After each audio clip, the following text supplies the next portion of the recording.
Good morning. কেমন আছেন সবাই? আমি প্রিয়াশা। আমার বাবার বাড়িতে খুব একটা বেশি নিয়মকানুনের পাঠাপাঠ নেই, কিছু মাত্র হাতে গোনা রীতিনীতি প্রচলিত আছে। ছোটবেলায় খুব মন খারাপ হতো, কারণ না আছে ভাইফোঁটা, না আছে রাখি বন্ধন। তবে আমার শ্বশুর বাড়িতে নিয়ম 12 মাসে 24টা। তেমনই একটি হলো অঘ্রাণ মাসে শুক্লপক্ষে বড়িহাত করা। তালটা গতকালকে ভিজিয়ে রেখেছিলাম, আজ ভালো করে বেটে ভালো করে ফেটিয়ে নিয়েছি। এখন এই বড়িদের আবার বিয়ে দিতে হবে, সেজন্য দুটো বড়ির মাথায় কিছু দুব্বো এবং ধান গেঁথে নিচ্ছি ভালো করে। আর যেটি বউ বড়ি হবে সেটাকে আবার সিঁদুর পরাতে হবে।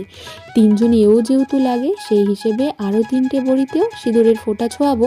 যেই নিয়মটা আমি পালন করতে পারি সেটা অবশ্যই চেষ্টা করি।